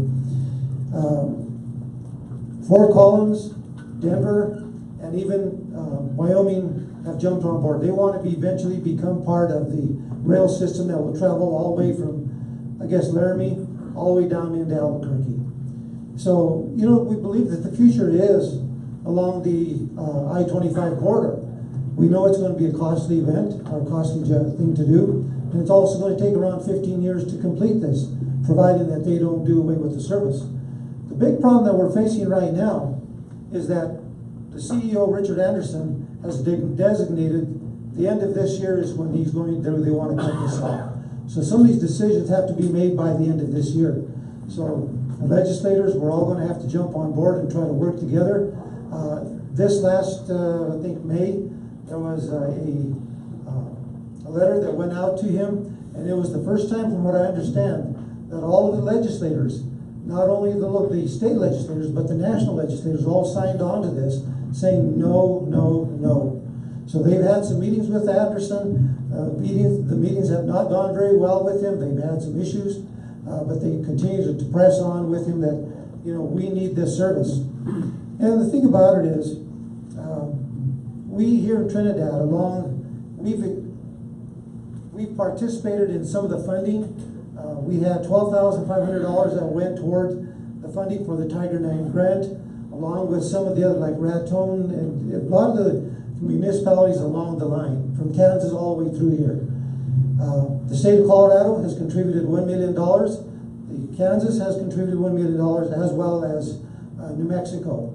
The state of Colorado has also contributed $1.2 million to our commission so that we can hire staff, which we desperately need, because a lot of the work has been done so far by commission members. So we need a staff right now. Amtrak also committed $3 million, but now all of a sudden they're backtracking on this as to what's going to happen with that money. So as you can see, this is a real major issue. I am going to be attending our next meeting, which is next Thursday in Denver. I think it's early in September. They're going to have another meeting, a large meeting, which is going to include people from Kansas and New Mexico. Why they've not included Trinidad, but I plan to be there, and I was just talking to the senator. He's also going to show up at that meeting. It's going to be held in Raton. I'm not sure what day. They have not designated where they're going to hold this meeting, but it's something that I think that I'm sure it's going to be an open meeting, so anybody who wants to attend, I'm sure you can attend. So, and asking, of course, all of our national legislators, please continue to press forward that we need to make this happen because we don't want to lose the service through the Trinidad area. Something that I noticed a while back, they had train day. And it was interesting. That was about 50, 60 people showed up for train day. And it was interesting to see that the people that got off of that train, and I didn't realize this, there was a group of Mennonites that got off. They only travel by train or by their buggy. I don't know if they travel by any other means, but they do not travel by car, they do not travel by train, they do not travel they travel by train but not by airplane. So that's a disservice to that group of people that will travel across country. So Amtrak needs to recognize this, and we need to stay on top of them to make sure that the service continues not only into this area, but throughout the country as well. Because from what I understand, Richard Anderson wants to eliminate service in many areas, not just this area.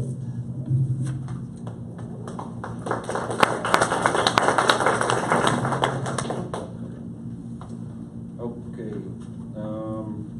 What is the city doing to help with the housing problem besides the Space to Create? Well, the Space to Create project is one project that we worked on with the state to try to get done. Of course, we will have 41 or 42 units come up probably within the next year. We are in a real crunch for housing, and I've talked to Ms. Marshall and what the next steps are, and of course that's something we're going to have to discuss here shortly. She probably has more answers to that than I do. I'm not sure, Tara, if you want to try to answer that?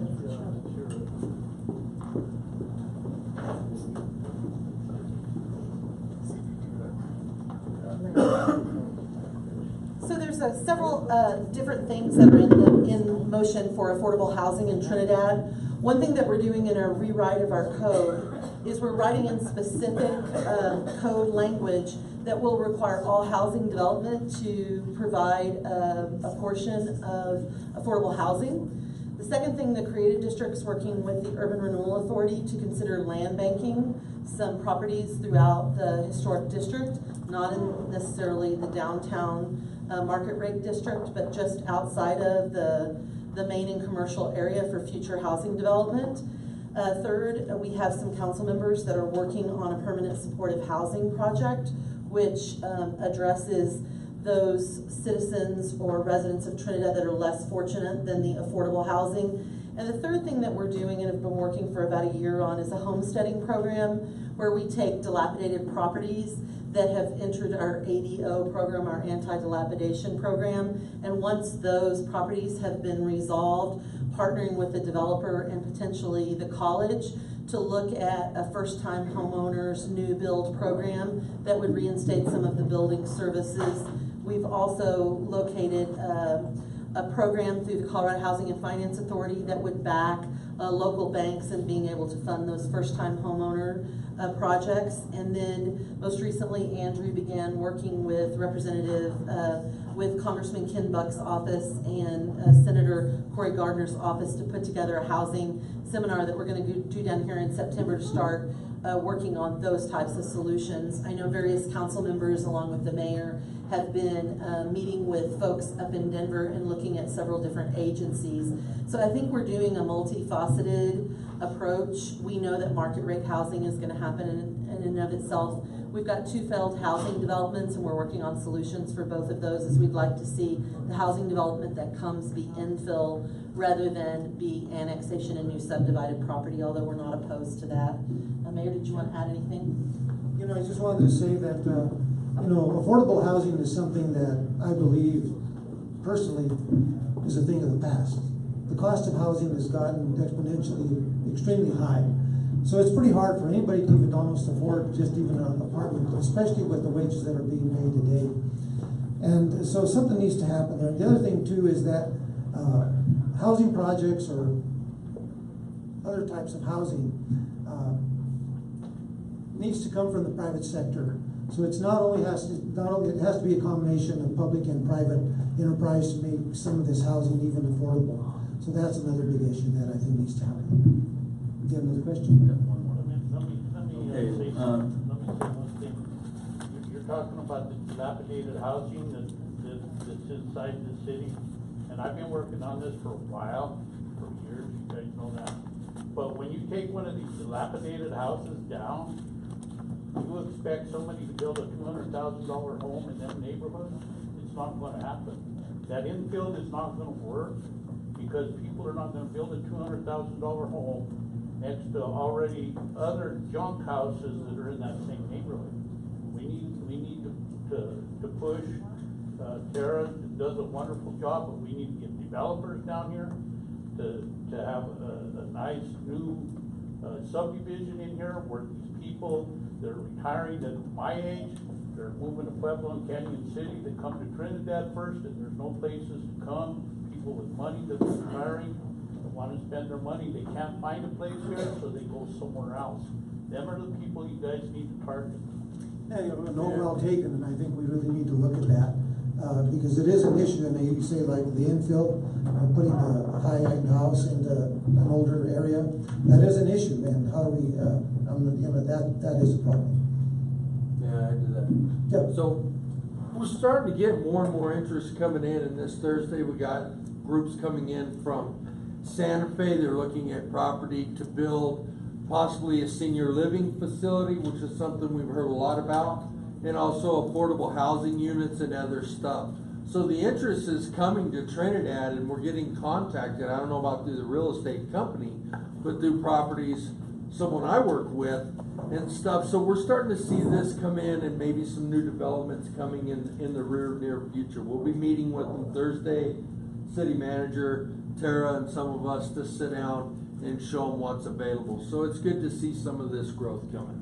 In order to take care of what you were saying is I think we're going to have to look at probably some annexation in the near future, which would take that type of housing into a different area of the community. Well, I have investors that want to. Okay, we're running short on time, and I got a couple more questions. Second question, why hasn't the city done more to investigate and arrest the major drug traffickers in Trinidad? I think that's something that the chief of police probably has a better answer than I. This involves not only the chief of police, but also involves the sheriff's department, also involves at the state level. You know, I think the department up in Denver. So Charlie, you want to go ahead? So yeah, to say that we're not doing anything, and I don't know where the question directly came from, it's not true. It's constantly, if you watch the arrests, we're always making arrests with possessions, and we're building up to get to the bigger people that are delivering, and we're also working closer with the DEA. So things are happening. All right. You know, it's just one quick note. Here a while back, I asked Charlie for a copy of the 2017 calls for service.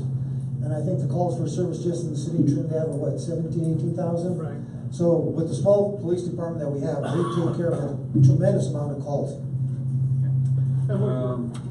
also put in for, we added another detective to our staff, and we put in for 2 more officers for this next budget to try to up with the 2. Like you said, there's a lot of problems, but we do address the area. Okay. This is Representative Lewis. Question is, I'll let you get up to the podium. Could predators be microchipped so that if they escape, they could be tracked? And I assume the question is about the wildlife sanctuary. They are chipped. These animals have had everything there is to do to them, but that's not exactly the issue.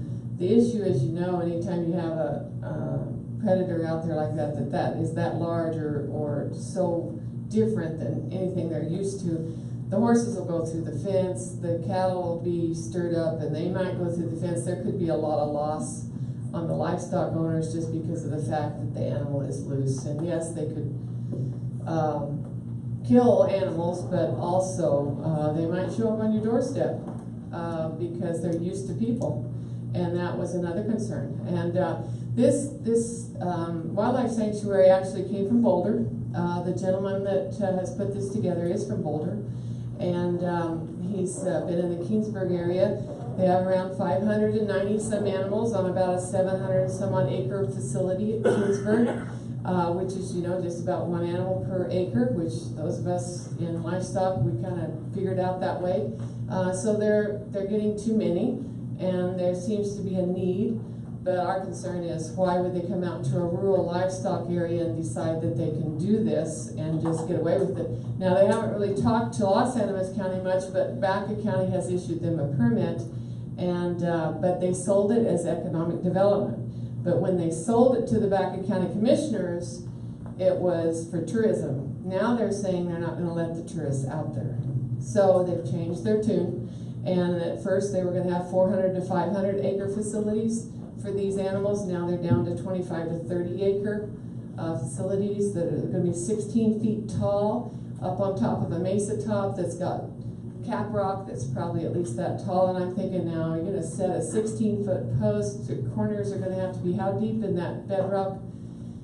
There's just a lot about this that we just don't quite get yet, and so we're questioning it. But the biggest thing, I think, when it comes across my desk is I want to know what our rights are here in rural Los Animas County, rural Baca County. I want to know what rights do we have and what are the laws to protect all of us. So that's where we are. They say they carry 50 caliber round. They're always loaded, and I'm thinking, wow, 50 caliber. None of us, you know, we don't carry that.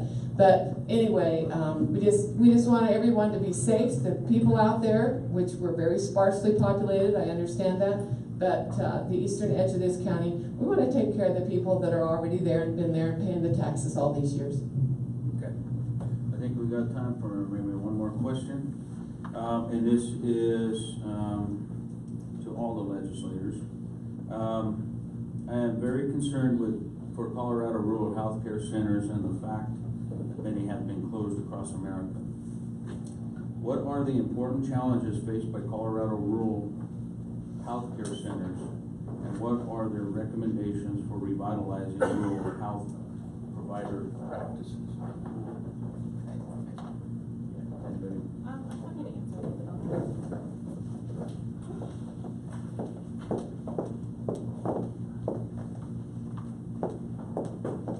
I will preface that that's a bit of a broad question, rural health care centers in general. But one thing that I know Congressman Buck has been consistent on is he has always supported community health center funding. And so earlier this year, I know that he voted to approve the Champion Act, which did pass the House.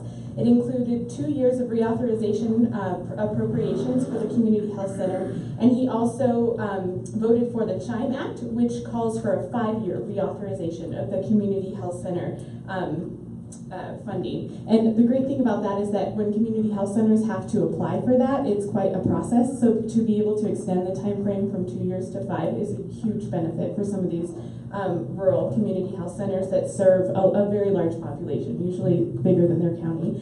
The other thing is that many of you may not know this, but Congressman Buck's wife is a state senator, and Perry Buck had also introduced a telehealth bill at the state level. So even though I'm not representing there, I know that that has passed, and that improved the video conferencing for some of the non-emergency issues, like if you have a skin issue that you want to talk to a dermatologist with. So improving the ability when you don't have specialists out in rural counties to be able to remote in. So that's something that has been huge, and I know both at the state and the federal level, Congressman Buck has been extremely supportive of improving broadband for that issue. And so he had even written to the governor saying that he would be happy when the governor had said in his State of the State address that that was going to be one of his issues, was to focus on improvement of rural broadband, that he would do anything he could at the federal level to help with that, because that will help address some of the rural health care needs as well. I need some clarification on the question, because I don't know of a single medical health structure that's closed down in the entire state.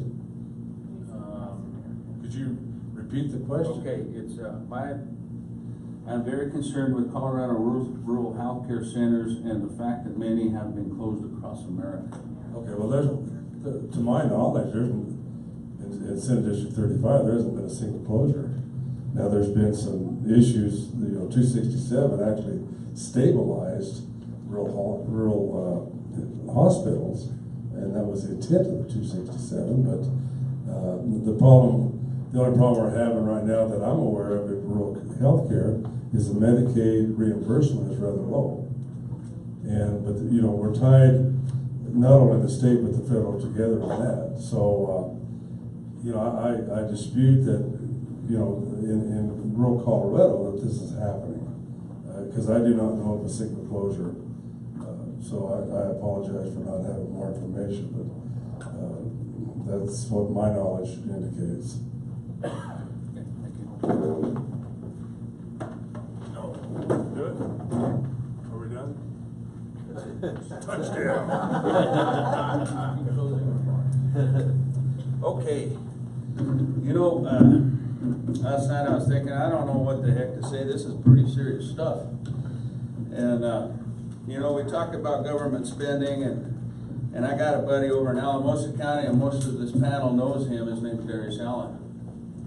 And when he told me at the local, or at the most recent CCI conference this summer, he was talking about government spending and how it's misappropriated, and he was telling me that federal government did a study, cost $3.7 million to want to know why crows got hit by trucks and not cars.